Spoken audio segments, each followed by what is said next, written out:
Veer happened and then लापता। हाँ जी। लापता बहुत बहुत ब्यूटीफुली पिक्चराइज भी किया गया। आँखों को यूं बंद करके धीमे धीमे गिन गिन के ढूंढो हमें, हम हैं कहाँ।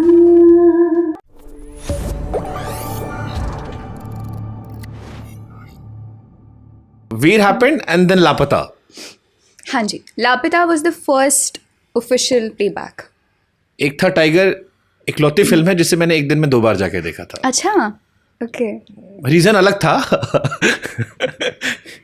आप बाहर पढ़ते हो, आप घूमने आते हो किसी के साथ, तो आपको लगता है movie hall is a good place, तो 2 बार आते हो, बट अच्छी फिल्म थी। I loved it. Correct. मुझे एक था tiger, Salman Khan, like I am big Salman Khan fan. अच्छा, नाइस। हाँ, स्पेशली जो पुराने वाले प्रेम भैया हमारे थे, हम आपके हैं कौन, हम साथ साथ हाँ है, जी। मैंने प्यार किया, जब प्यार किसी से होता है, या इवन फॉर दैट मैटर कुछ कुछ होता में सलमान खान ने ब्लैक ब्लैक ब्लैक पहना था, साजन जी घर आए। सो Nice. पुराने वाले प्रेम भैया का मैं बिग फैन। तो लापता वॉज अ क्लासिक। हाँ जी। और लापता कैसे हुआ? सो जब सलमान सर से पहली मुलाकात हुई, उसके बाद उन्होंने वो जो संपर्क था वो जारी रखा। इनफैक्ट हमारे लिए तो वो मीटिंग हो गई, उन्होंने कहा कि तुम See, ऐसा मेंटोर सबको चाहिए। Exactly, it's I think one of the biggest blessings.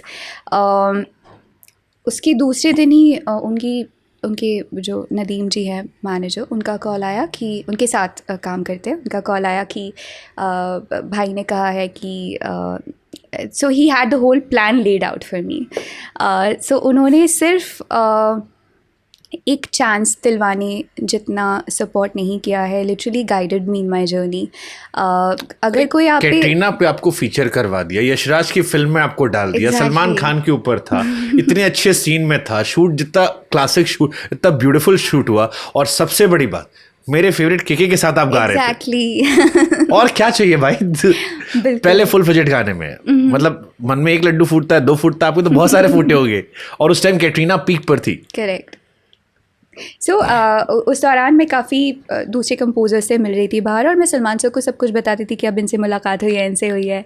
He would also guide me किन से मिलना चाहिए, किन से नहीं मिलना चाहिए। अच्छा, नहीं वाला भी। That is also very important कि क्या नहीं करना है। हाँ जी। बहुत सारे लोगों को वो मेरा नाम रेकमेंड भी करते थे। फिर उन्होंने कहा एक दिन कि तुम बहुत जल्दी एक बड़ा गाना होने वाला है, एंड उसी दौरान मुझे सोहेल सेंसर का कॉल आया, और उन्होंने मुझे यशराज बुलाया और वो गाना रिकॉर्ड करवाया, और बहुत ही जल्दी वो आई थिंक 17 मिनट में वो गाना रिकॉर्ड हो गया। एंड फिर उसके 1 हफ्ते के बाद I went to meet Salman sir again. He told me कि जो तुमने गाना गाया था कैसा हुआ वो? तो मैंने कहा बहुत अच्छा हुआ, बहुत अच्छी कॉम्पोजिशन थी, nice lyrics. So he said कि वो मेरी पिक्चर के लिए है और उसमें कटरीना ने एक्टिंग की है, एंड सॉरी था tiger. And I was like I couldn't have asked for a better break than that. Yashraj की मूवी हो, कबीर खान सर ने डायरेक्ट की थी, इतना अच्छा गाना है, के सर के साथ मुझे पहला ब्रेक मिल रहा था। सो आई वाज रियली हैप्पी। और मुझे लगता है कि सलमान सर की वजह से जो मेरी शुरुआती जर्नी थी वो बहुत ज़्यादा आसान हो गई। उन्होंने मुझ पे इस तरह से बिलीफ दिखाया जैसे आपको खुद पर बिलीफ होता है, बिल्कुल उसी तरह उन्होंने मुझ पे विश्वास किया, मेरे टैलेंट पे विश्वास तो किया। ये इंदौर कनेक्शन था, चैरिटी कनेक्शन था, या बच्चा अच्छा लग गया? सब कुछ था शायद। जो भी था बहुत अच्छा था, बहुत अच्छा है।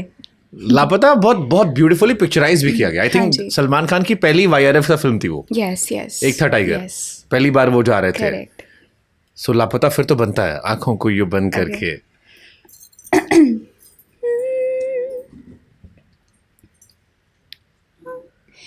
आँखों को यूं बंद करके धीमे धीमे गिन गिन के ढूंढो हमें, हम हैं कहाँ। भोले से फसाने हैं, ज़मीं से बेगाने हैं, देखो हुए हम तो हवा। दिल के किनारे ख्वाबों के नीचे है खोया खोया अपना जा, मैं लापता तू लापता। Beautiful beautiful. केके के साथ में गाया था, अलग अलग गाया था? अलग अलग आया था।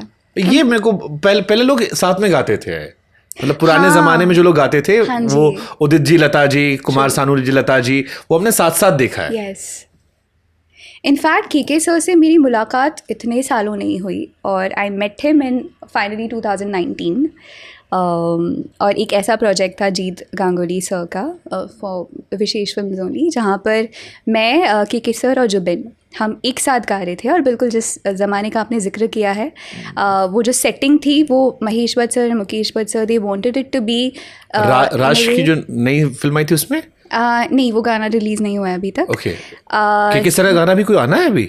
हाँ जी।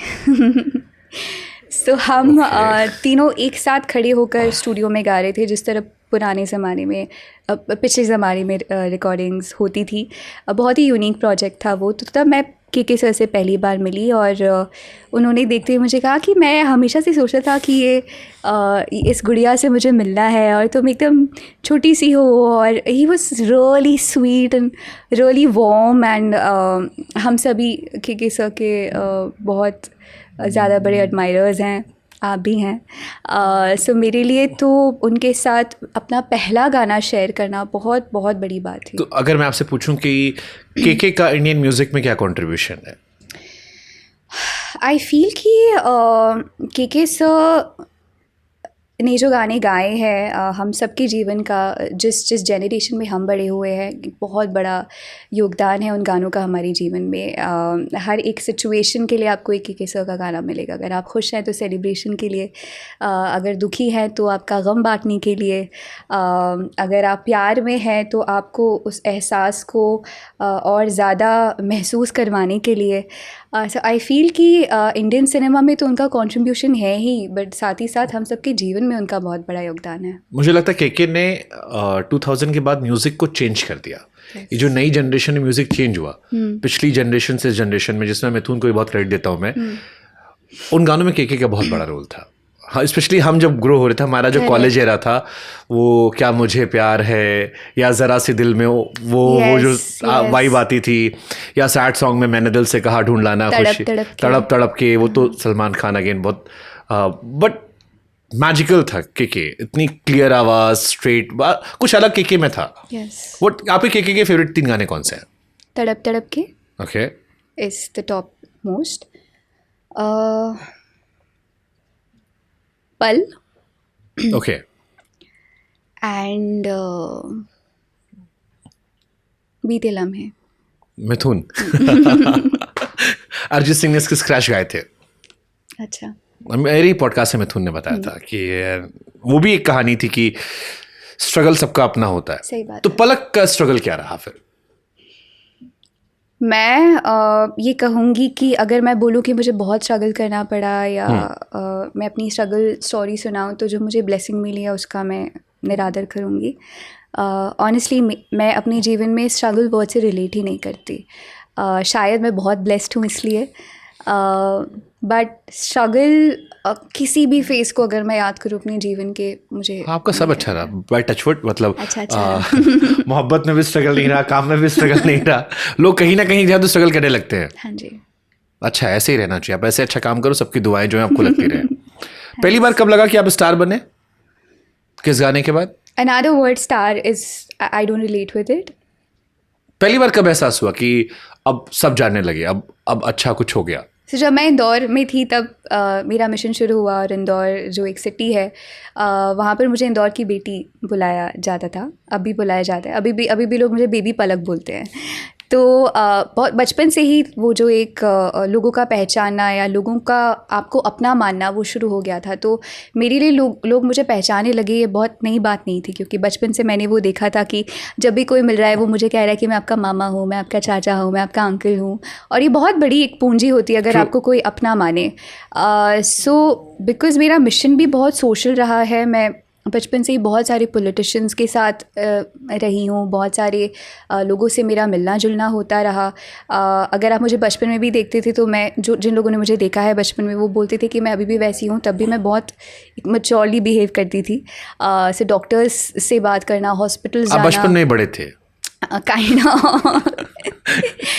सो वो जर्नी मेरी इतनी ऐसी रही है कि कोई भी एक ऐसा मैं फेज़ नहीं बोल सकती कि हाँ तब मुझे ऐसा लगा कि ये हो गया। मनोज मुंतशिर जिन्होंने आपके लिए गाना लिखा था कौन तुझे यूं प्यार करेगा, उन्होंने मुझसे कहा कि पलक से पूछेगा इतनी सक्सेस पाने के बाद भी इतनी घरेलू कैसे है वो। मम्मा की वजह से। सो मम्मा ने बचपन से ही मुझे सिखाया था कि एक प्रोफेशन चूज़ करना, एक प्लेबैक सिंगर बन जाना या फिल्म इंडस्ट्री में होना या पॉपुलर बन जाना, फेम आ जाना, ये सारे गोल्स हैं, बहुत अच्छी बात है। बट उससे ऊपर एक लड़की के रूप में सक्षम होना सबसे ज़्यादा ज़रूरी है, एक इंसान के रूप में सक्षम होना बहुत ज़रूरी है। और वो जो सीख थी उनकी, तो जो चीज़ें लाइफ में होती गई प्रोफेशनली उन्होंने या सोशली, उन्होंने कभी भी मेरे व्यक्तित्व को प्रभावित नहीं किया, क्योंकि मेरे लिए बहुत ज़रूरी था कि मैं एक अच्छी इंसान बनूं, प्राइमरीली अपनी मम्मा की नज़रों में एक अच्छी इंसान बनूं। उनके स्टैंडर्ड्स बहुत हाई हैं मुझे लेके, तो वो कभी मुझसे मैंने सुना खुश कि नहीं। आपको तारीफ वारीफ नहीं करती हो, कभी नहीं। बहुत कंजूस इन मामले में।